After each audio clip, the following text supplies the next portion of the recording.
Hello, everybody. Welcome to Therapist Take. We're going to talk about the power of the stage, healing through performance and shared experience, so don't go anywhere.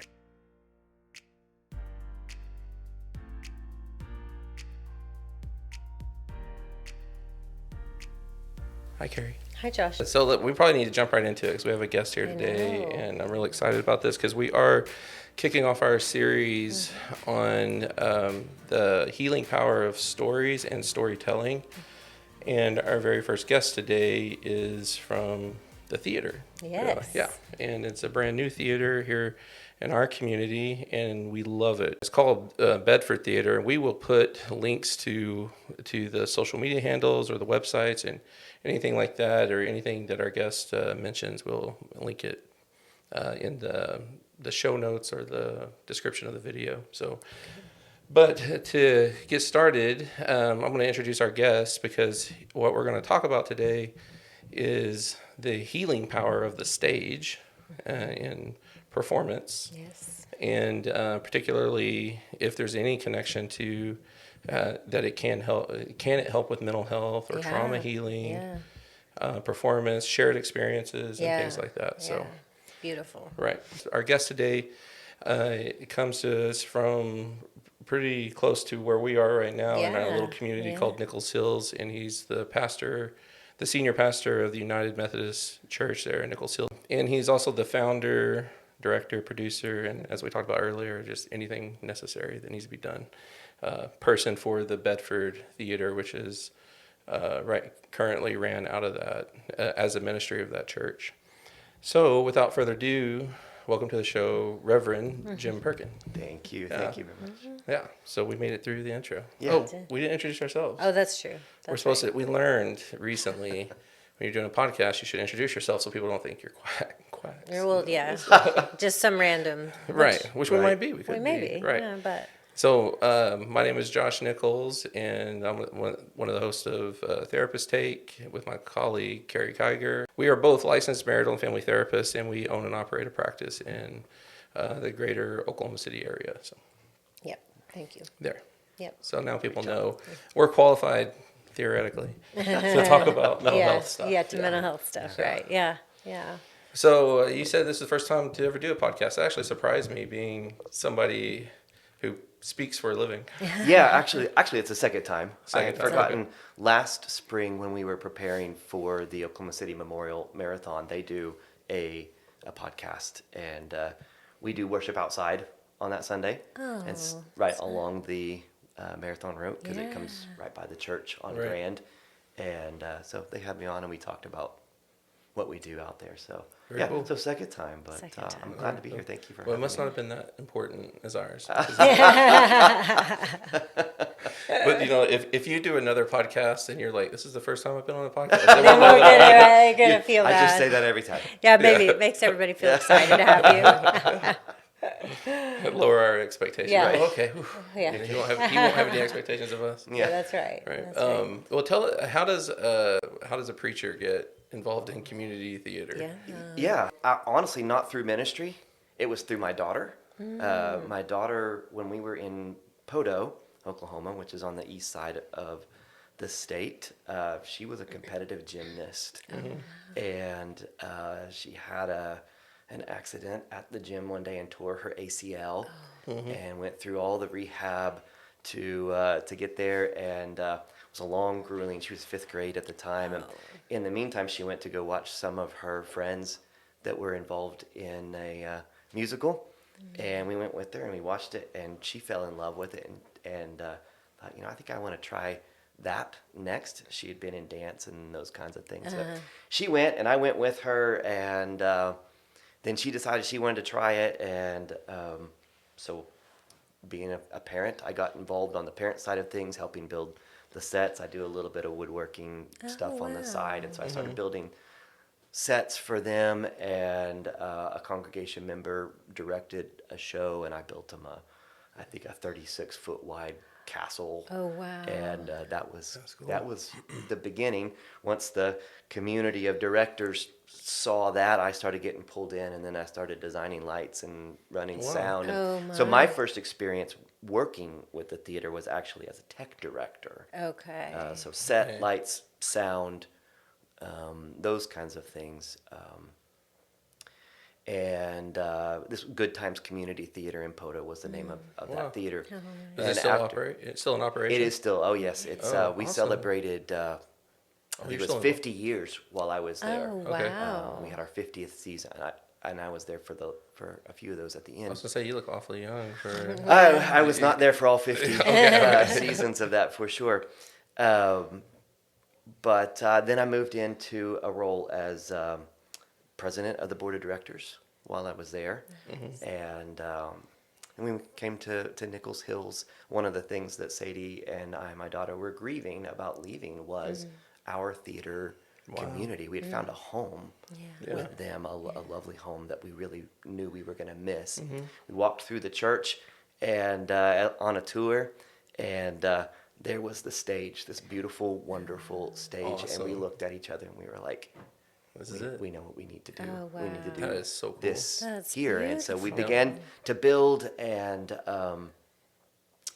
building anything new is hard. Yep. It's a lot of long hours and a lot of hard work, and we did it together. And we often, in fact, we just said this the other night. We had auditions for our next musical, Seussical, on Tuesday, and after it was over, we had 53 people came and auditioned for that musical. Wow.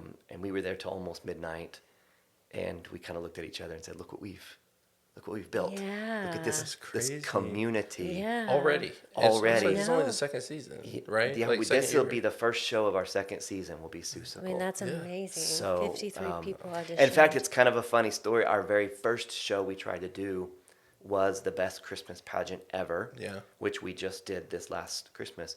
We tried to do it in 24, and we had 2 people audition for it, and it was an epic failure.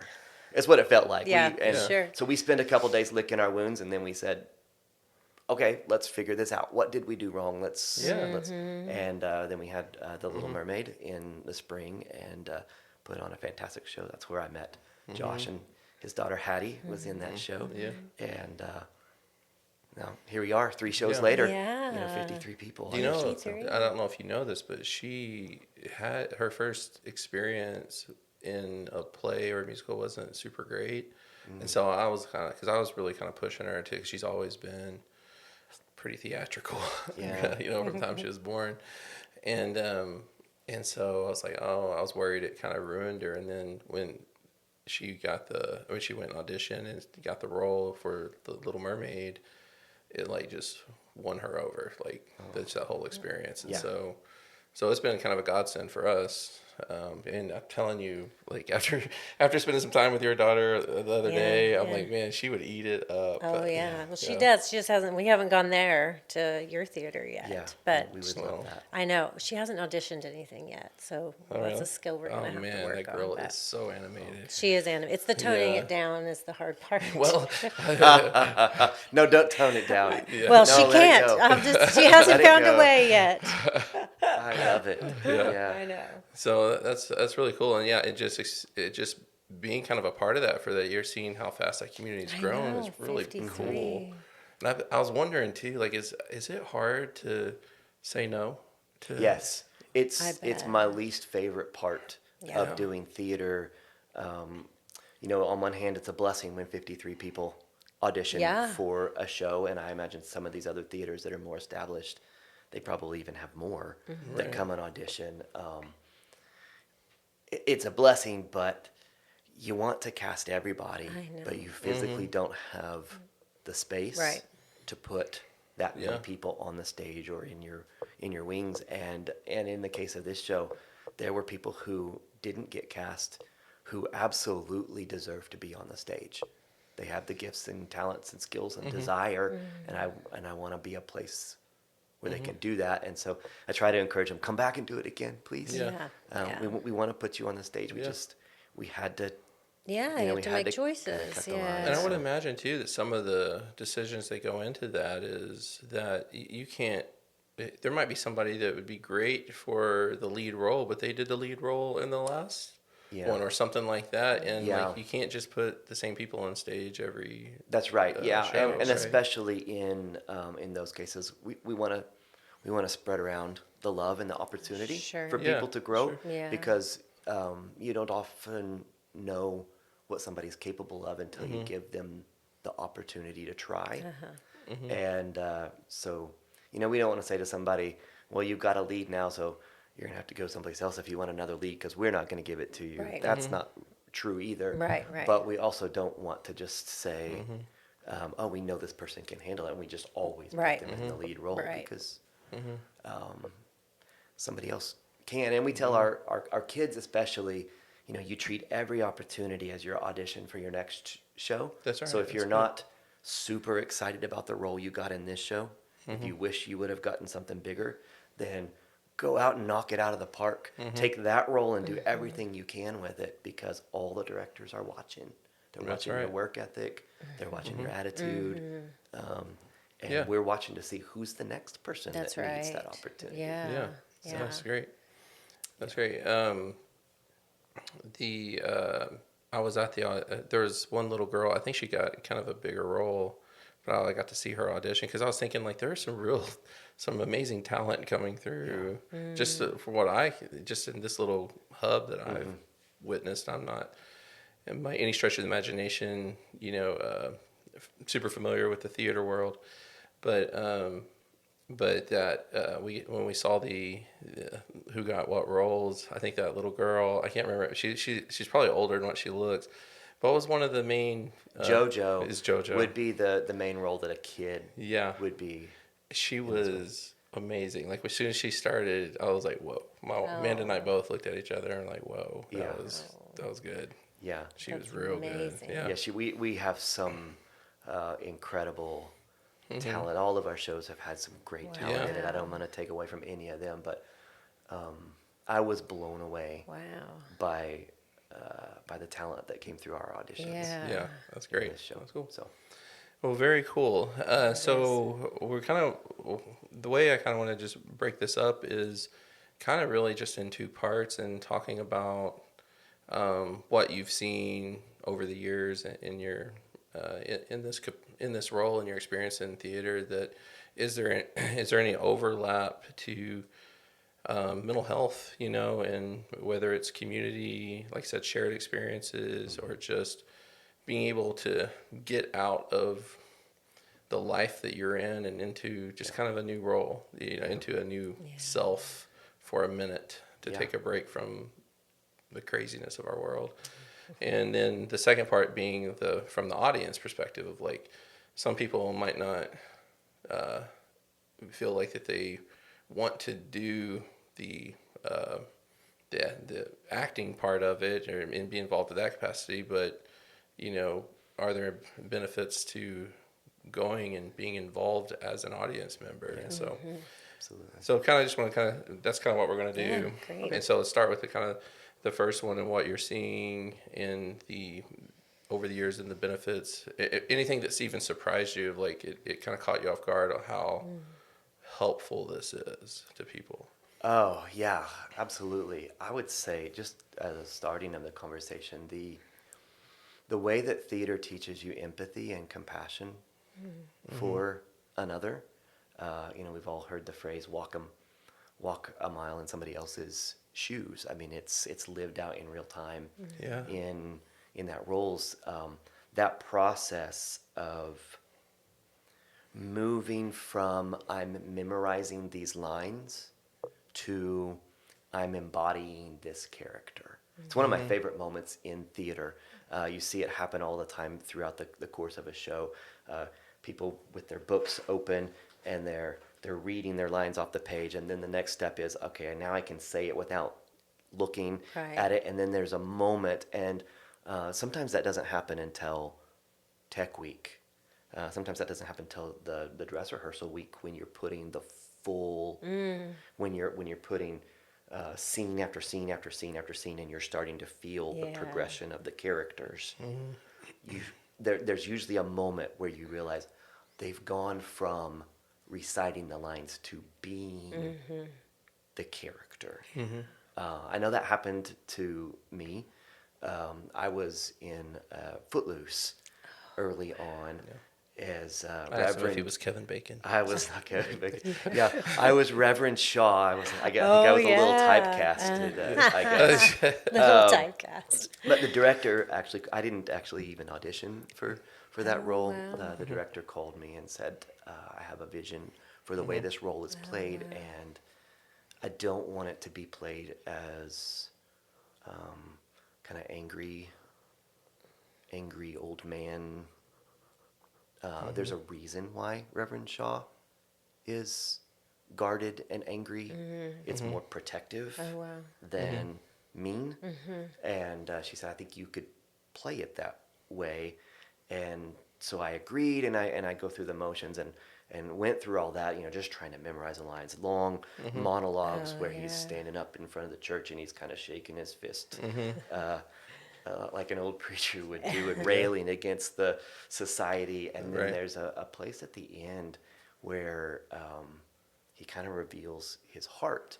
And I don't know if you're familiar with the story, but his son died in a car accident after a night of being out. And the thought hit me for a moment that my son was a teenager at the time. I was like, what would that be like if I got that phone call that my son had passed away? And I was on stage, and I almost lost it. Oh my gosh. I literally almost lost it. And in that moment, I was like, I get it. Yeah. I understand the whole show. I understand Yeah. everything. And it gave me a greater empathy for parents who have lost their children.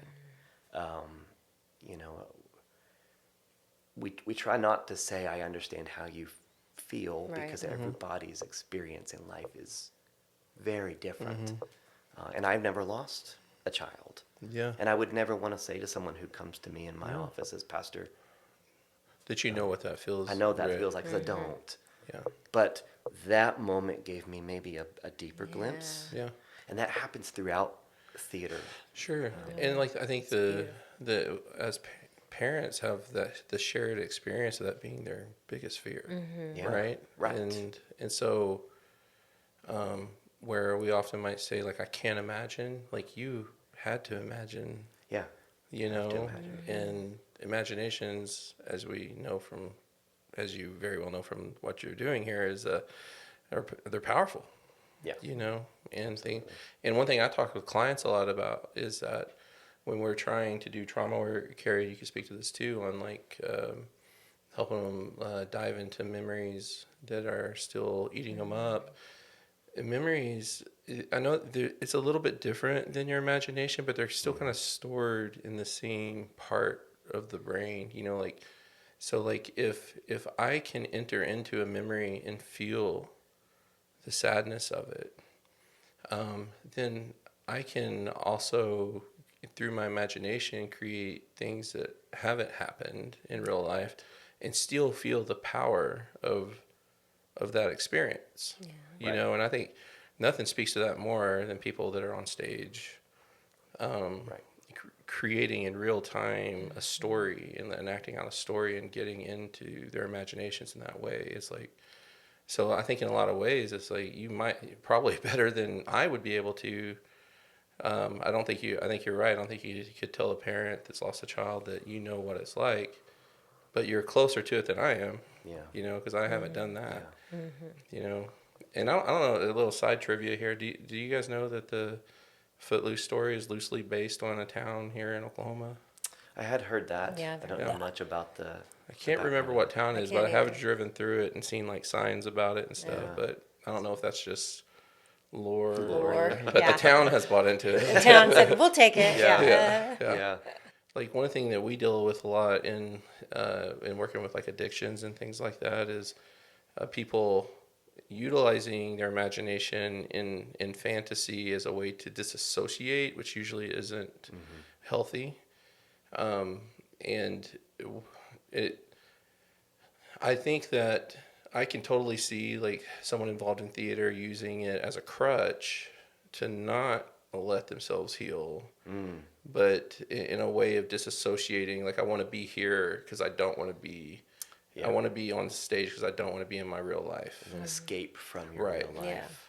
Yeah. But I can also see it being like know, like, the theater helps me live my real life. Yeah. And so it's not disassociating. I know where I am. If I'm this character, I know I'm going to be Josh later, and I'm fine with that. But this helps me be Josh better. Can you tell the difference on that, or is that something you've? Sure, yeah, and I've seen it. I've seen people who struggle to make, who maybe struggle with their interpersonal skills Mm-hmm. in life, and it could be fear of rejection. Sure. It could be fear of whatever, so they don't put themselves out there. Mm-hmm. And then they're able to step into roles. I've seen people who are just so quiet and reserved, and you can't hardly get a conversation, step onto the stage and blossom in that moment. And then once it's over, they close back in. But it's almost like saying, I can say the things that I feel Oh, yeah. because it's this character saying it, not me. And so if it's wrong, or if it's vulnerable, or if that character gets made fun of for saying or being that way, it's the character, not Not me. me. But then they can kind of release some of that Yeah. in that role. I've seen incredible growth in people. Yeah. I think the through that healthy process. way is that it sounds like what you're saying, what you've been able to witness, is it's expansive. Yeah. You know, I think when you're talking about it in the sense of, dissociation in the, addiction way, it's about limiting, right? About trying to manage and keep something contained. And I think growth and, being able to discover more about people and empathy is expansive, right? And so I would think that that's one of the reasons that I thought this was such a great topic for us to be thinking about, is because imagination is a great stress management tool, 100%, right? yeah. I think we use it so often as a stress relief, but as a goal setter. And so I love the idea that people that choose to be involved in, the arts, they're actually getting to experience it. They're not just writing it on paper. I would like to feel this way. They're getting to embody it, and that we know that changes, your neurobiology. Yeah. And how exciting for you to get to be a part of that. Yeah, it is a lot of fun. Yeah. That's Very great. encouraging to see. Yeah. There's when I'm working with clients, something that you said, like, it really shows the power of the brain, because, like, I might have someone that might say something like that. They want to say something that maybe we're doing couples counseling or something. They want to say, it's like, I really don't want to say, because I don't want to hurt their feelings or something. And I'll say, well, tell me what you'd like to say, but you don't want to say. And then they'll say it. Yeah. And and it hits different for the partner too, because they really didn't say it. That's just what I wanted to say. Right. And it's just the power of the brain to kind of move to a different part. It's like, like your defense mechanism goes like, oh, okay, you don't need me right now, right? Like, because they're not really saying that. This is what they wanted to say, but they're not really saying it. Right. And so it allows me to be vulnerable and hear it better, and also to just for the person to be able to say it. And I think it's kind of similar to what you're talking about, of being able to move into that space, and it's not me, it's the character. Yeah. But it really is you. Right. I would feel like maybe like one of the worst things you can do is to leave that character on stage when you're done. Yeah. Like, can you let that character impact you, and you take some of that with you? Yeah, I think of, we just did Matilda last summer, and Matilda is this character. She's a little girl, and she stands up to this big bad bully. She's just got a lot of strength, and that would be a great character for somebody to. Yeah. By the way, that the actress that played Matilda is one of my daughter's really good friends, and I've known her for a few years before this, and I think she changed after that role for those reasons. Like, she's always been kind of more grown up. Like, she's always, she can talk with grown ups. I love it about her. But there's just been this strength about her that I've seen since that role. And I didn't even talk to her mom about it.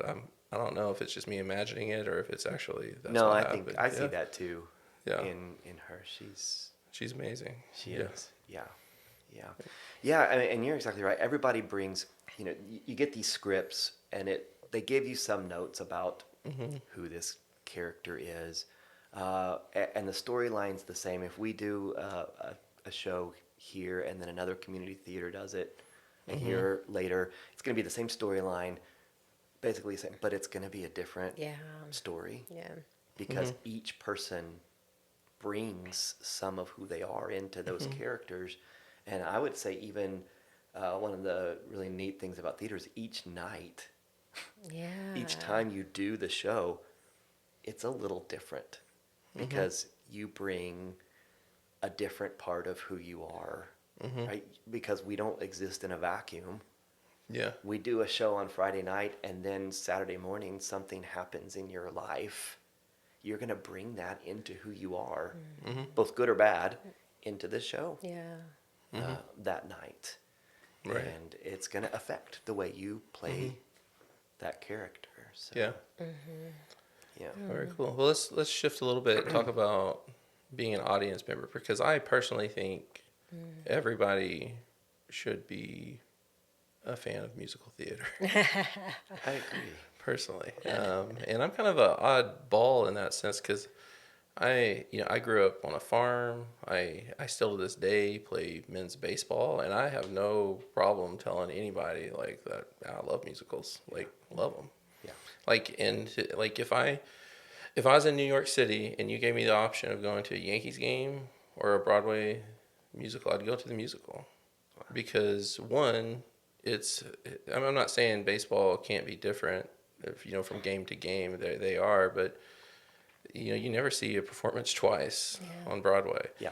A live performance. And so like that's I love that piece of it. And I do think there's a little cultural element with men of feeling like it's not masculine or something, but I'm like, think about your favorite movie actor, like Samuel L. Jackson or Denzel Washington or Tom Cruise or whoever, that wouldn't jump at the chance of being on Broadway. Yeah. Like these are, these tough guys on film are acting. Right.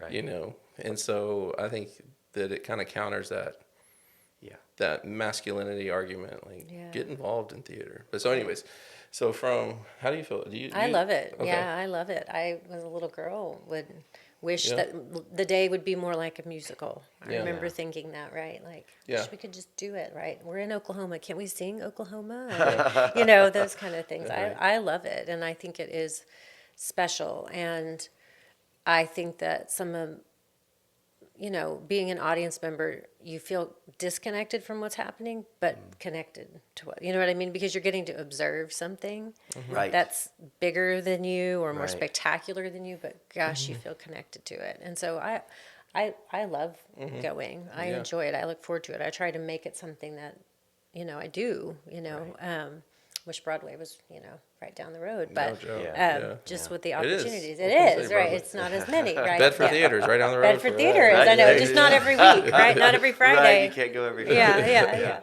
Yeah. No, I do. I love it. And I think that, if you ask a lot of people about art just in their life, they'll tell, the first time I saw this, right? And people have this experience that stays with them, right? So so what are you noticing from you being on the other side, watching the audience, and like what are you noticing that might be a little different than the audience member might not be able to notice about themselves? Yeah. Well, at first I would say the audience is a part of the show. You are there as spectators. I mean, you have gathered to watch what has been provided for you. But it would be absolutely untrue to say that the audience doesn't affect what is happening on the stage. We talk about it all the time. After a show, we'll kind of go, man, that was a kind of a dead audience tonight. And the actors feel that, and they're having to kind of pull that energy out of themselves. Yeah. But then the opposite is true. Sometimes you'll have an audience, and they're laughing, and they're clapping, and they're you can feel the energy, the palpable but unexplainable energy in the room, and then the cast feeds off of that, and it makes it a fantastic show, but it's one of the great things about theater is that it's live. That's what sets it apart from Yes. watching a movie, Movie. even in a great space like a movie theater, which is different than watching it in your home. But watching something live, you don't really know what's going to happen. Yeah. Even if you know the story and you know that somebody could fall down. Yeah. Somebody, Yeah. and in good and bad ways, sometimes things happen that are unplanned. Yeah. And this idea that we've all gathered together in this shared space to watch and be a part of this one thing that's happening doesn't happen a lot in our society. And then, the vulnerability of standing on that stage and having all those eyeballs focus, especially in kind of those solo moments, those slow, tender solo moments when you're standing out there by yourself, or maybe with one or two other people having the impactful moments of a show, and everybody in the room's watching and seeing every movement you do is fantastic. Yeah, So I agree. yeah, And I think you just as an audience member, like one of my favorite things is when the show uses the audience space as part of the production. yeah, Because it almost makes it almost like a it's collaborative. collaborative, and it also kind of has that omniplex kind of like where the show is all around you, and like so you truly are kind of part of the show in a sense. I think too, when you have family members or kids or they're involved in it, it's like it does something to you. You know what I mean? But even the people who don't, like when I go and watch a live performance somewhere else, like on Broadway or our local Oklahoma City Broadway, it's just, I don't know, man. It just accesses a part of you that I just don't feel like, for me anyways, doesn't get accessed that much. Yeah. You Yeah, I don't know how many times I have. We say we're going to do a show in a theater, and it's one that I've never seen before, and so I'll go out on different channels, YouTubes, and try to find that to watch, and I'll watch it, and I'll go, I don't know about this one. I don't, it's kind of boring to me, or I'm not connecting with it. And then we get started putting it together, and then we put it on live, and live in the space, you think, oh, this is the greatest show that I've seen. There's something about that connection of a real live human is doing this right here in front of me, or right next to me. you got me. It changes it. Yeah, it kind of made me think about Carrie, like doing virtual therapy, like telehealth. Versus being in the room. Like any therapist will tell you, like being in the room with the therapist is going to be a better therapeutic experience. Not that telehealth can't be helpful, because it is, and sometimes that's all people have available to them. But man, if you could get into the room with us, it's such a better experience. And I think that's kind of what it reminded me of like versus like I can watch Hamilton on TV. You can do that. It's on. It's streamed on TV. It's not the same. But it is not the same. And so like, I can watch the original cast of Hamilton, and I'd rather watch a local production of it if I can be there. Yeah. Yeah, and it speaks to the power of presence. I think about that a lot as a pastor. Oh, yeah. I'm present in some pretty pivotal moments in people's lives, and one of the things I had to learn as I grew up as a pastor is it's not always about what you say. Often it's not about what you say. Often there's not anything you can say to really make this moment better. It's the fact that you are there, present. We're social creatures.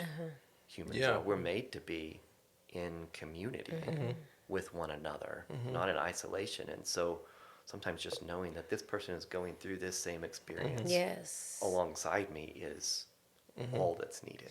Do you think that this just kind of occurred to me of something we started talking about at the beginning, but I mean, do you think that that's part of the reason that you're only starting your second season but you've got 53 people auditioning because there is this need to be connected, Absolutely. because there is this innate drive for shared experience, whether it's as the performance team or the audience or whatever, that this, what you've been able to do in a short period of time is reflecting something about what we need as humans. Absolutely. Yeah, I agree. We all want to belong somewhere, right? I mean, there was that hit show Cheers.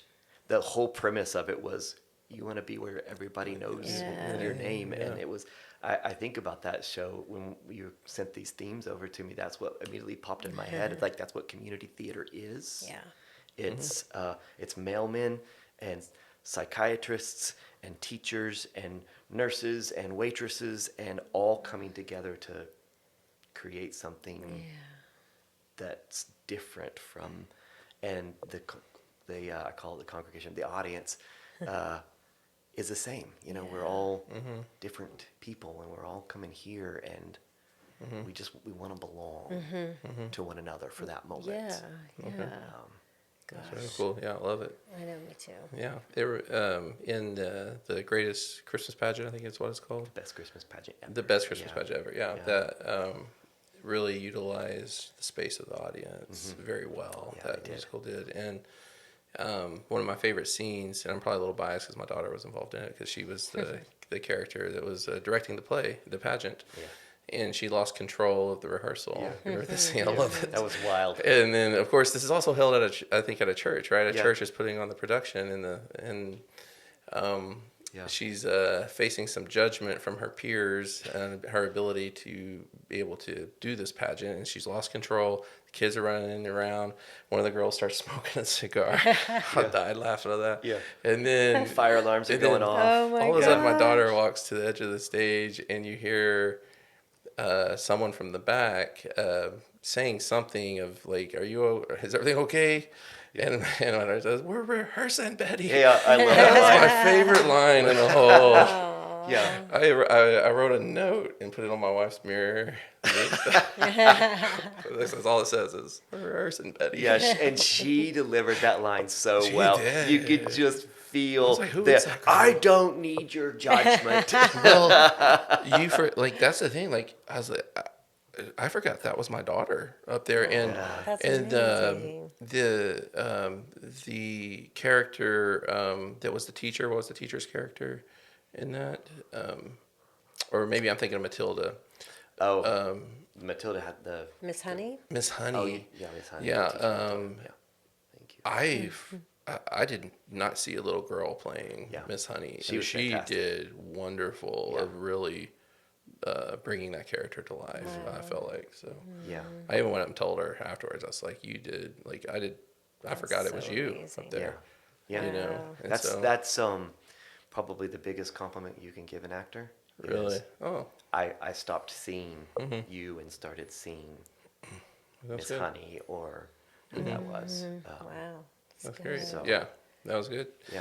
Yeah. Well, we're running short on time, and we have a special segment we're going to do. Oh, yes. That's right.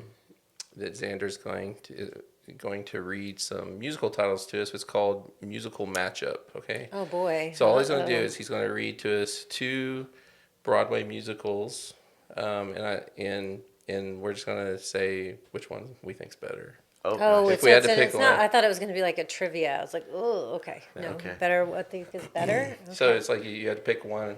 You have to, would Okay. you rather type Okay. thing. You have to pick Okay. one. Okay. And so it should. Hopefully, it's a little challenging. But are you ready? Yeah, I'm ready. Are you ready? Yep, we're ready. All right, number 1, The Little Mermaid versus Beauty and the Beast. I'm gonna have to say Little Mermaid. I'm maybe biased because we just recently Yeah, did that that's one, fine. but I love. Is this like I talk about why Yeah, sure. or Yeah, just absolutely. Yeah. Curious. There's a line in there that Ariel delivers that she says something to the effect of, "Daddy, I can't hate him just because he's different." And and once that line stuck out to me, I was like, "Oh, that's what this show's about. I can't Yeah. hate him." Well, we could use that today, I think, in our Yeah. society. I can't hate him because he's different. Oh, yeah. Yeah. Well, that's really hard. Those were my 2 favorite as a kid. Literally, my 2 favorite were those. Yeah, gosh, I don't know if I can pick. You I gotta think pick, I think Carrie. okay, I'll pick Beauty and the Beast because I admired Belle as a little girl, right? And Yeah. her way to be, she was different, Yeah, right? But absolutely. she still also seemed very like, well, this is me. I'm just gonna build my world, right? I named my dog Belle after. Oh, is it after that? her, I've always yeah. wondered. Okay. But I think for the same reasons you mentioned, I'm gonna have to say The Little Mermaid. But I did just recently see the Broadway, the traveling Broadway Oh, Beauty yeah. and the Beast version for the first time, and it was really, really good. But I think I also have just a special place in my heart for Little Mermaid. I mean, I was like 9 or 10 years old when it came out, and I think it was the first time a Disney movie really grabbed hold of me. Yeah, and it was so it was like, so yeah. Good. All right, what's next? Number 2, Matilda versus Annie. Oh, Matilda, hands down. Matilda, hands down. Yeah, Matilda. Across the board. Hands down. Yeah. I mean, easy. Matilda with the It's- sweep. Easy. It's Okay. just an What about you, amazing. Xander?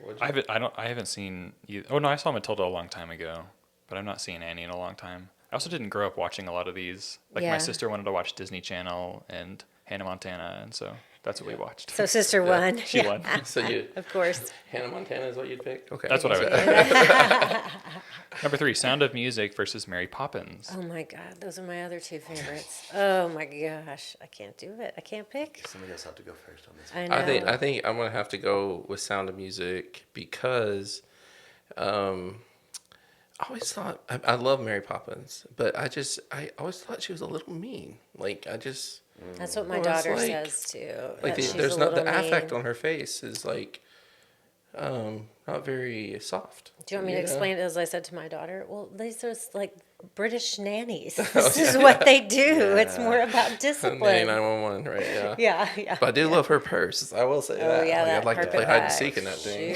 Shoot. Yeah, yeah. I think Sound of Music just because I feel like it.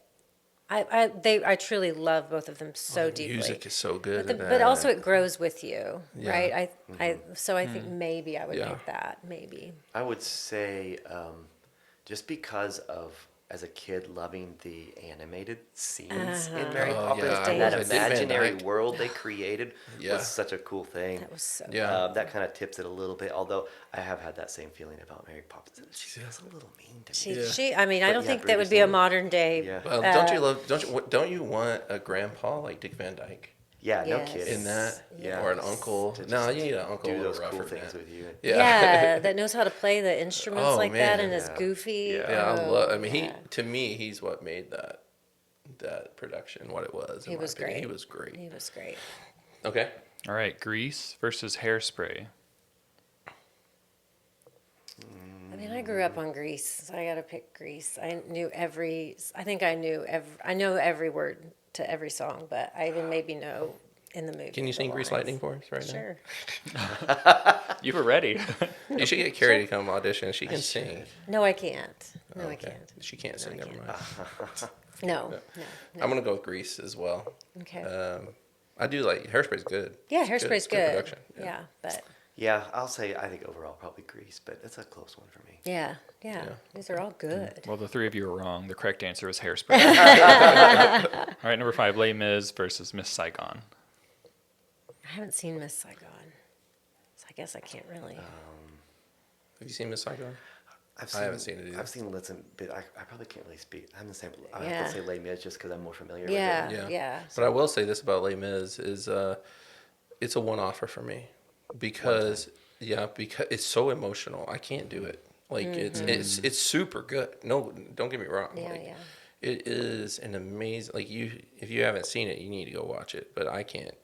Yeah. I'm not saying I wouldn't ever watch it again. I think if it came to Oklahoma City, but I'm probably not going to go watch it in New York.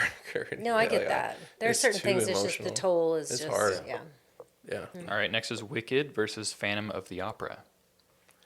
Oh gosh, I feel like that's a battle of like classic versus Yeah, Modern, modern, yeah, yeah. But if you were in New York City and someone's like, "Hey, you can have one or the other," which one? I would think you? I'd probably have to go see Phantom Really? in that case, just to. It's the only musical I've seen on Broadway. Oh yeah. Is Phantom of the Opera. Oh, Yeah, really? That was great. I actually have never been to Broadway. So. Oh, Really? well, that's Oh, not you going to be need on to, your yeah. bucket Yeah, list. Yeah, I would see Wicked because it's this whole phenomenon with my kids, Yeah. and both my kids, my son's choir sing their songs, Yeah, and so of it's course. just so. Yeah. It's just this wonderful thing that we Yeah. got to do, and I gave my mom and my aunt Wicked tickets for Christmas. We went to the theater. Like it's Yeah. just this whole like beautiful memory, Yeah. right? Yeah. I would probably also go with Wicked, but because one, I love backstory. You know, Yeah. as a Oh, it is a therapist, good you know, backstory. Yeah. like she didn't just wake up one day and was wicked. You know, and so I don't want to say too much because I don't want to give away the plot. Anyone doesn't know but, it. but Spoiler alert. the things that I want to say are the other reasons I really like. I love a story like that. That's Yeah. great. It was great. And it's definitely in my top 5 favorite musicals. You must have enjoyed the Star Wars prequels then. Do you like backstory? I 100%. Okay. I like episode 1, 2, and 3. I'm one of the few. It's not as good. I still Yeah, like it. it's unpopular, but all right. Last but not least, Hamilton versus Dear Evan Hansen. Oh, I haven't seen Dear Evan Hansen, and part of the reason I haven't seen it is because I know how sad it is. Yeah, me too. And the same thing as a therapist, I have to doll out my intensity. So let me tell you the reason why I put those two together. I also haven't seen Dear Evan Hansen yet, but I've heard the music and the one of the things that people really like about Hamilton is the music, and one of the things they really like about Dear Evan Hansen is also the music. So that's why I went ahead and grouped Put them together. those two together. Two very different styles. Of yeah, music, definitely, but and also two both very very different moving. stories. Yeah. right. Yeah, but from my understanding, probably some of the best music in Broadway, on Broadway. And so, but I might be wrong on that. You know, that's just what I remember. So, I would pick Hamilton because that's my all-time favorite. So, I have not got to see Dear Evan Hansen in person. So I would probably say that one, just because if I had to choose one to go see, That's what you that's would what I go would see. choose, so I could experience the other side. Yeah, But, yeah. they're both very powerful. yeah. Yes, no doubt. yes, yes. And Lin-Manuel Miranda is Is Yeah. a genius. crazy of genius. Yeah. a scale I can't Yeah, even. he's the Einstein of theater. Absolutely. So, okay, what is just real quickly? What is everybody's favorite Broadway musical? Mine would be, as I just said. would I be mean, I got to see Hamilton. Hamilton, and it was just so amazing to be in there. You saw it on Broadway?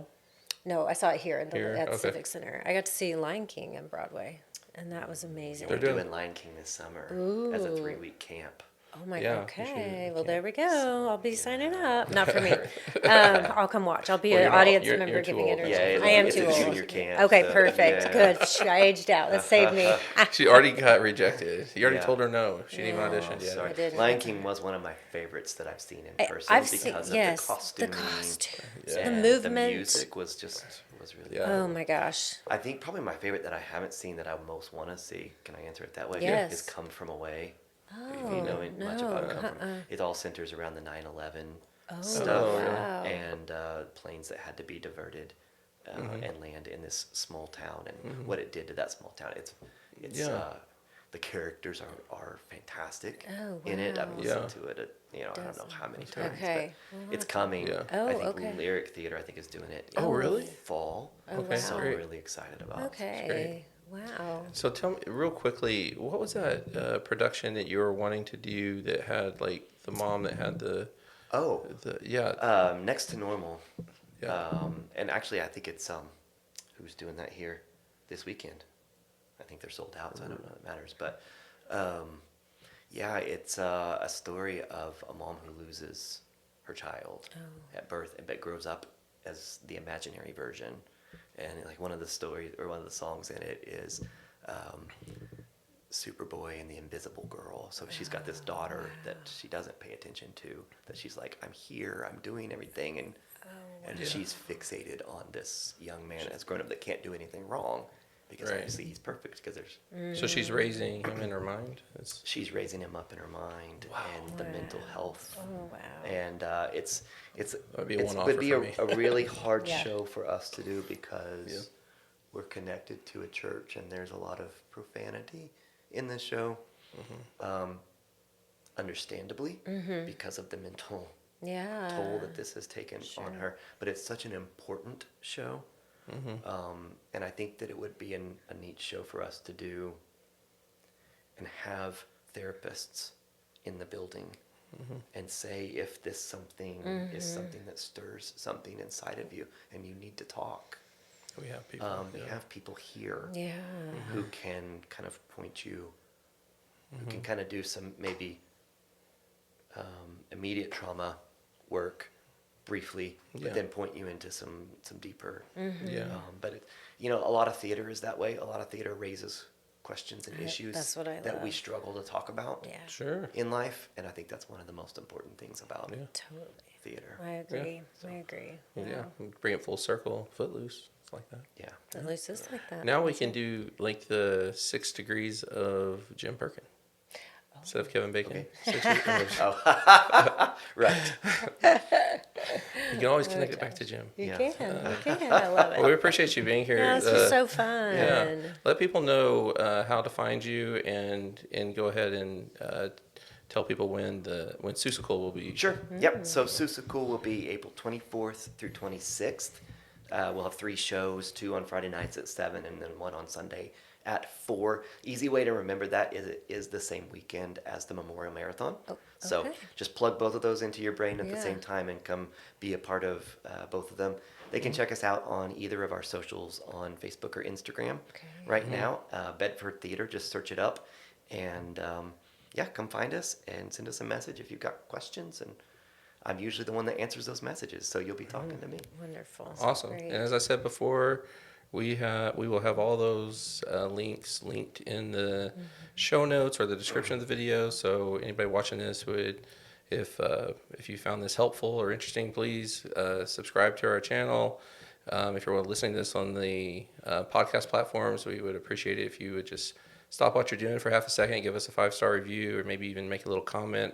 It just helps the algorithm so that the content that we're producing can get in front of more people. So, but this wraps up the first of our series. So we have 2 more people lined up in our the healing power of stories and storytelling.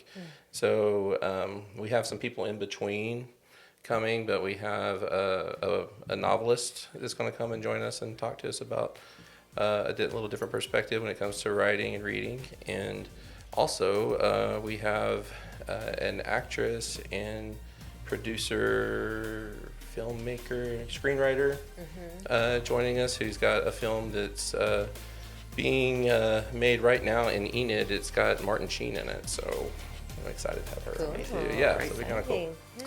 So Jen, we appreciate you being here, Thanks for and having me. we appreciate everybody watching, and we'll see you back next time.